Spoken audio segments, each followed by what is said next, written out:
Pública no município, o prefeito Tião Bocalon, a quem eu desejo uma boa tarde, prefeito, e agradeço a sua presença aqui mais uma vez. Boa tarde, Itaã, boa tarde a todos os amigos que estão nos vendo. Prazer muito grande poder, aqui nesse fechamento de ano, chegando no Natal, com muitas esperanças pela frente, né, vir aqui para poder dar uma explicação para a população daquilo que a gente pôde fazer em 2021 e também da expectativa nossa para 2022. É um prazer muito grande. Prefeito, eu tenho que informar ao telespectador do Gazeta Entrevista que, excepcionalmente, esta edição do programa está sendo gravada. Eu explico isso porque, desta forma, não vai ser possível a sua participação, sempre colaborando com perguntas inteligentes, qualificadas, mas, excepcionalmente, nessa edição, nós não vamos poder ter a sua participação. Espero que eu consiga fazer as perguntas de interesse público que sejam, de certa maneira, as dúvidas da maioria da população. Prefeito, acho que um assunto que nós podemos já abrir com ele, dado o apelo que nós temos atualmente, diz respeito à questão da saúde pública, diz respeito a esse surto de gripe. Ainda não podemos chamar de epidemia do ponto de vista técnico, né? Mas assusta, porque as imagens mostram UPAs lotadas, e aqui eu preciso eu preciso admitir que a gente sempre cobra, e precisamos cobrar mesmo dos agentes públicos, do prefeito, governador, etc. Mas eu preciso reconhecer que o pessoal da Vigilância Sanitária já vem falando há tempos para que a comunidade se vacine, e parece que nós estamos surdos para essa mensagem, né? Perfeito, então. Veja só, a gente se preparou tanto, a nossa população correu para os postos para buscar a vacinação de Covid. Todo mundo preocupou com Covid. A Covid mata, e como de fato matou muita gente, infelizmente, né? Mas também a gripe, que a vacina sempre estava à disposição nos postos nossos da prefeitura para vacinar de gripe. E as pessoas não foram. E é por isso exatamente que a gente, a semana atrasada, a gente iniciou um projeto, né, que é um projeto, inclusive, que eu vi lá em São Paulo, uma pessoa, um amigo meu, prefeito, me mostrou. Quando ele me mostrou, eu falei, poxa, na vida, vou tentar fazer em Rio Branco. Foi exatamente a questão das vans, né? Passei para a secretária na quinta-feira, na segunda-feira ela já estava com tudo organizado, para terça-feira já sair para as ruas. E aí, então, a gente está com essas 9 vans rodando a cidade, né, nos bairros, para poder levar para as pessoas, além da vacina do Covid, mas também levar as outras vacinas, que não é só a da gripe, não. Veja só, vacina das crianças, está tudo atrasado. As pessoas não procuraram para poder se vacinar. Porque ficou aquela história, né? Fica em casa. As pessoas tinham até medo de ir no posto. Então, tinha que levar uma criança para vacinar, não levava.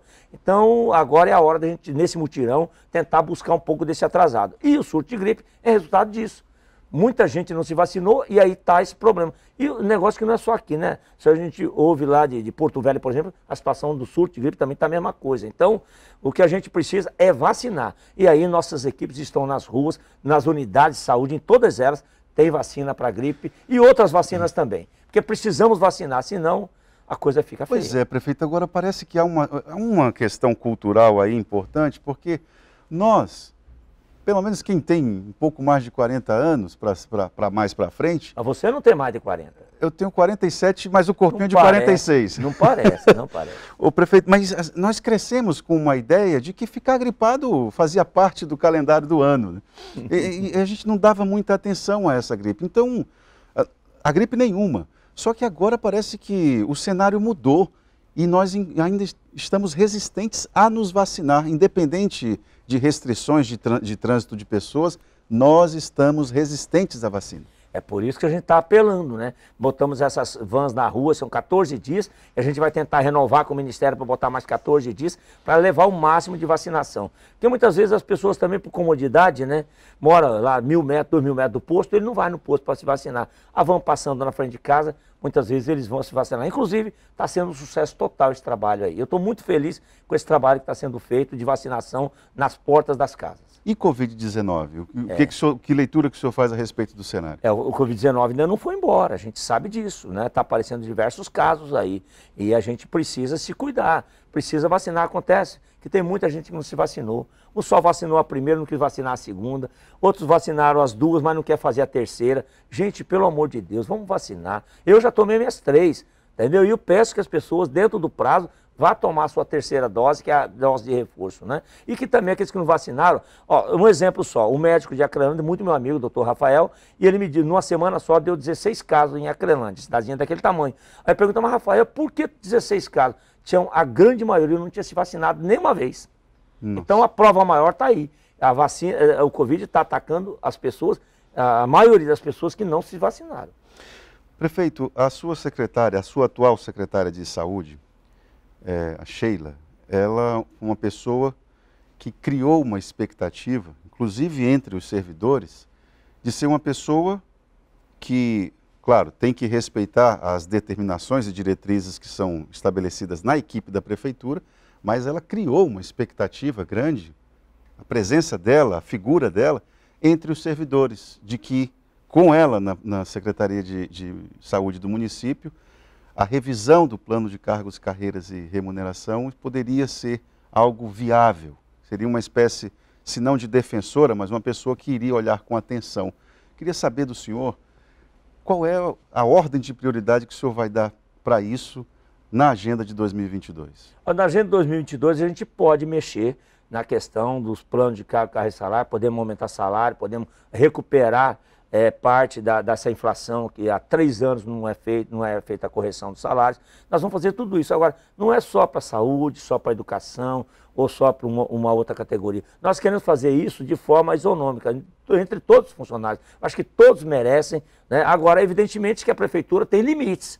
A gente tem a lei de responsabilidade fiscal que precisamos cumprir. Então, nós não podemos ultrapassar, por exemplo, 54%.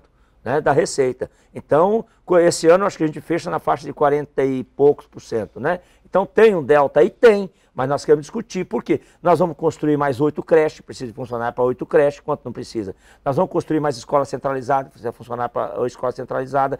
Vamos construir mais 8 unidades básicas de saúde para a gente cobrir 100% do programa de saúde da família aqui em Rio Branco. Tudo isso precisa funcionar. Então tudo isso tem que ir para cima da mesa, para ser discutido, olha, vai gerar mais tantos empregos, né, tanta demanda de funcionários, e aí, em cima disso, sobrou o quê? Sobrou isso aqui. Então isso aqui a gente pode discutir? Pode. É nessa linha que a gente vai trabalhar. Por isso que eu disse, espere encerrar o ano, a gente entra para discutir. Os médicos ganham pouco? Ganha pouco. Eu não concordo que o médico ganha 7 mil reais, tá certo? Tá errado. Então nós temos que sentar para discutir. Agora, não era a hora agora, nós não podemos fazer isso agora. Mas, prefeito, tudo isso será feito ano que vem, porque a gente vai ter fechado o orçamento, fechado o ano de 2022, quanto é que nós gastamos, fechado o orçamento direitinho, porque o orçamento acabou de ser votado agora, né? Então você precisa dar tempo ao tempo. As coisas não são assim atropeladas. Eu não sei trabalhar atropelado, mas sabe? O senhor não tá eu sei trabalhar de forma planejada, mas está tudo conversando. A nossa equipe não deixou em momento nenhum de conversar nem com a educação, nem com a saúde. Não é isso que os médicos falam. Não é isso que os médicos falam, prefeito. E outra coisa. Não, os médicos não. Talvez o presidente que tem radicalizado, desde a primeira reunião que ele foi, ele radicalizou muito lá na reunião. Mas radicalizou de que forma? Não, a forma de tratar as coisas. Eu acho que a gente não pode tratar assim da forma que ele tratou. A equipe ficou muito sentida, ficou chateada, mas tudo bem, já passou, entendeu? São apenas 48 médicos. Mas o senhor apresentou uma contraproposta? Não, mas não tem que apresentar agora. Por que não... Presta atenção. Foi em julho que ele apresentou, prefeito. Meu amigo, mas nós não vamos discutir isso agora. Como é que eu ia discutir alguma coisa em 2021, rapaz? Me perdoe. Mas não podíamos discutir em 2021 se eu não sei nem quanto é que vai arrecadar, quanto é que eu posso mexer. Mas o senhor não pode iniciar um diálogo este ano para que as coisas sejam conduzidas... E não iniciou o diálogo esse ano?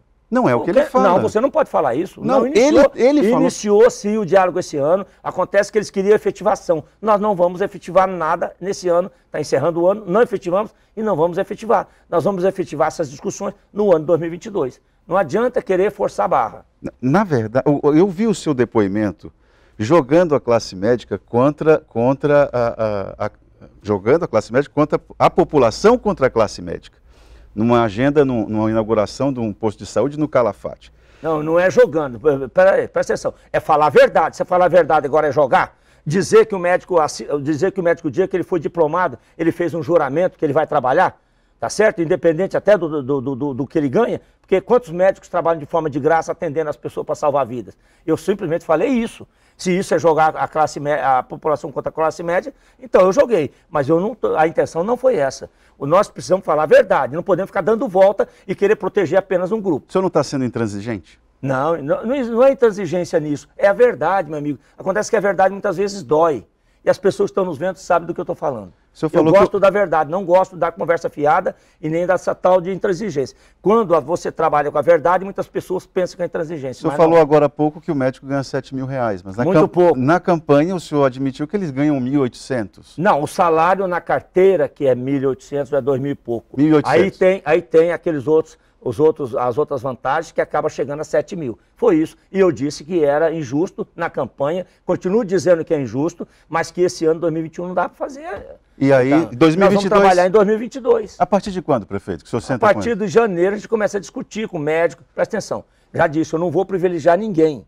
Nós temos médicos, nós temos enfermeiros, que têm o mesmo problema, nós temos agentes comunitários, nós temos o técnico em enfermagem, todo mundo precisa ser discutido, os professores, entendeu? Os outros funcionários, tem funcionário nessa prefeitura que ganha 800 e poucos reais na carteira. Absurdo. E não pode, ele tem que ganhar no mínimo o salário mínimo. Prefeito. Então a gente está cuidando de tudo isso, não pensa que eu peguei uma prefeitura arrumadinha, não. Então nós temos muita coisa a corrigir. E é isso que a gente pede, paciência da população para corrigir. Para finalizar essa questão dos médicos, eu queria saber do senhor o seguinte, quando o senhor se deita para dormir, encosta a cabeça no travesseiro, o senhor trabalha com a possibilidade de uma exoneração coletiva? Isso o senhor avalia? Por que exoneração? Me explica por que exonerar. Pela falta de diálogo com a prefeitura, por a falta de encaminhamentos da prefeitura. Não. A corda está tensa. Você só está defendendo o sindicato dos médicos. Não, eu estou querendo distensionar a corda. Você está defendendo aqui a classe, você está defendendo o sindicato dos médicos. Não, eu estou, você tem que defender a população. Você tem que defender, eu tenho que defender defendendo também. Os médicos, eu defendo a população. Da forma como que você está fazendo, você está dizendo que o médico então pode fazer greve à vontade, não precisa trabalhar. Mas eles têm liberdade para fazer a greve, prefeito. Então, o senhor trabalha com essa possibilidade? Nós vamos trabalhar, eu estou dizendo que não existe essa história de exoneração de uma vez. Quem falou que vai exonerar? Não. Quem inventou essa?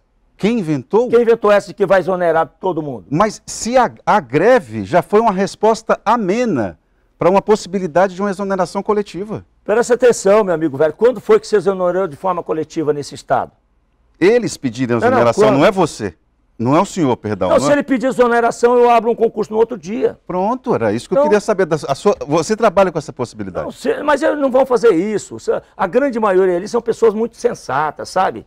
É o que eu disse agora há pouco, infelizmente, né, eles estão representados por um grupo de pessoas que de repente querem radicalizar, mas que a grande maioria, que eu conheço quase todo mundo, a grande maioria são sensatas, são pessoas que de bem, que querem fazer a coisa dentro do tempo certo, aceita as regras do jogo. Prefeito, só para finalizar, eu sei que o meu tempo já está esgotado, já estão falando que o tempo... Não sei porque a gente tem que discutir essas coisinhas tão pequenas aqui. Não são pequenas, prefeito. Não. Tem interesse público nesse debate. Tem interesse, quero saber... mas não é só esse, são muitos outros interesses que existem. Tá? Eu queria saber em relação à dengue. Vamos adiantar um pouco. A dengue eu sei que assustou vocês, a equipe de vocês ficou, digamos, surpreendida, porque a dengue é um problema que exige a ação da prefeitura, mas também muita cooperação da comunidade. Já que estão tocando a musiquinha, eu vou pedir para que o senhor converse a respeito de dengue, e aí a gente finaliza a saúde pública. E aí a gente avança. Tem muitos outros temas. Vamos tratar de outros temas também. Vamos para o intervalo e já voltamos com Tião Bocalon.